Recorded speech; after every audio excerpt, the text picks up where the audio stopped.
नमस्कार, स्वागत है आपका the Hindi HD news channel में। मैं दिनेश सिंह। हम मौजूद हैं तिगांव के पूर्व विधायक ललित नागर जी के यहाँ।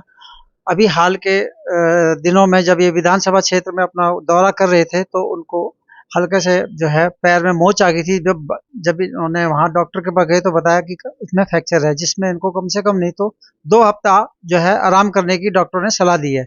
लेकिन उनके जोश और उत्साह में कोई कमी नहीं है। हमने देखा है कि वे यहाँ पे जो है लोग आ रहे हैं उनका कुशल-क्षेम पूछने के लिए भी, और वो बता भी रहे हैं कि भैया ऐसा है, हमारी तैयारियां पूरी हैं, आप अपने उधर से पूरा लगे रहो। आइए हम उनसे बात करते हैं कि जानते हैं कि इतना सब कुछ होने के बाद भी आपके उत्साह में क्या है। चलो, नमस्कार ललित जी। नमस्कार साहब, नमस्कार।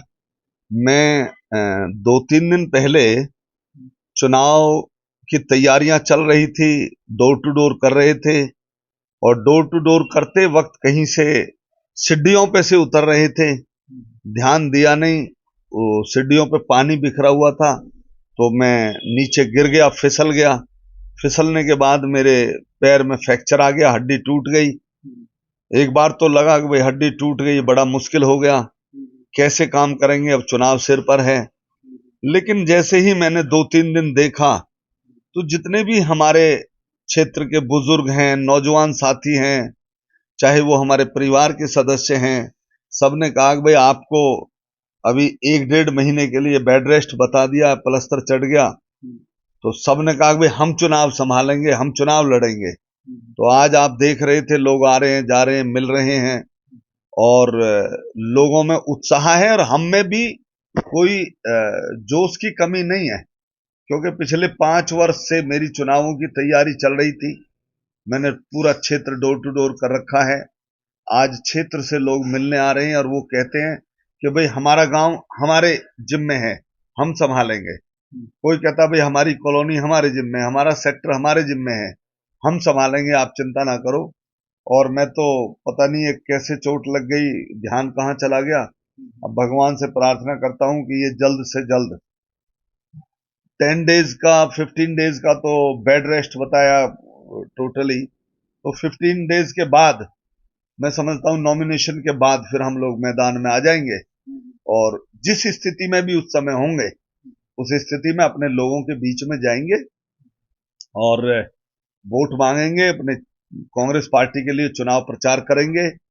और मुझे लगता है, पूरी तरह से विश्वास है कि हरियाणा प्रदेश में कांग्रेस की सरकार बनने जा रही है। चौधरी भूपेंद्र सिंह हुड्डा चीफ मिनिस्टर बनेंगे और जैसे कभी पहले 10 वर्ष हरियाणा नंबर 1 बनाया था, उसी तरह से दोबारा से हरियाणा को नंबर 1 बनाने का फिर से काम करेंगे। अभी हाल ही के दिनों में भूपेंद्र सिंह हुड्डा और दीपेंद्र सिंह हुड्डा दोनों यहाँ आए थे। वो भी कह रहे थे कि हरियाणा मांगे हिसाब। तो इन्होंने आखिर इतने साल यहाँ रहे, 10 साल इन्होंने सत्ता में संभाली। जो भी सरकार की परियोजनाएं थी वो हमारे टाइम की थी, कांग्रेस के टाइम की। इस बार अगर आप यहाँ से विधायक चुन के आते हैं और कांग्रेस की सरकार बनती है तो आपकी पहली प्राथमिकता क्या होगी फरीदाबाद और तिगांव के क्षेत्र के लिए? देखिए, सबसे पहले तो आज हमारा फरीदाबाद बहुत बड़ा एक कूड़े के ढेर से ग्रस्त है।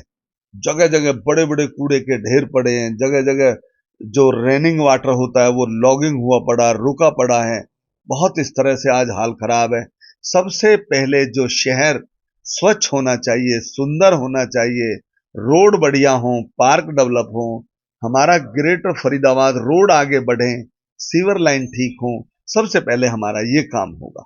मैंने भी देखा है और यहाँ के क्षेत्र के निवासियों ने भी देखा है कि जब यहाँ बारिश होती है तो 1 घंटे की बारिश में फरीदाबाद जो है पूरा तालाबमय हो जाता है।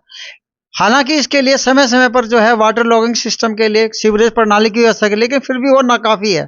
हम ये चाहते हैं और फरीदाबाद की जनता भी चाहती है कि यहाँ पे ऐसी कोई सीवरेज विकसित प्रणाली की जाए जिससे कि वाटर लॉगिंग की समस्या बिल्कुल भी न बने रहे। इसके लिए आप सरकार से क्या? ऐसा हमारा सबसे पहला प्लान है। किसी भी कार्य करने के लिए उसका बेस, आधार मजबूत होना चाहिए और वो अगर हम फरीदाबाद शहर की साफ सफाई और सीवरेज सिस्टम और रेनिंग वाटर का सिस्टम बनाना चाहते हैं तो सबसे पहले जो जमीन के अंदर पाइपलाइन डले, लाइन डले, वो मजबूत और पूरी होनी चाहिए जिससे कभी कोई दिक्कत ना आए। हमारी प्राथमिकता उससे होगी कि मूल आधार से काम शुरू करें और फिर हम चोटी तक लेके जाएं। हरियाणा विधानसभा में आप कितनी सीटें कांग्रेस को की ओर देख रहे हैं? आपका तो खैर मजबूत किला है, साथ में आपके आसपास का भी जो है उसमें भी क्या देखते हैं आप? 65 से 70 सीटें हरियाणा प्रदेश में इस बार जीत के आ रही हैं। और ये मेरा ही नहीं, आप जैसे वरिष्ठ पत्रकार भी जो सर्वे कर रहे हैं, सर्वे भी आ रहे हैं, आप जैसे बता भी रहे हैं, उनके आधार पे मैं कह सकता हूं कि कम से कम 65 से 70 सीटें आ रही हैं।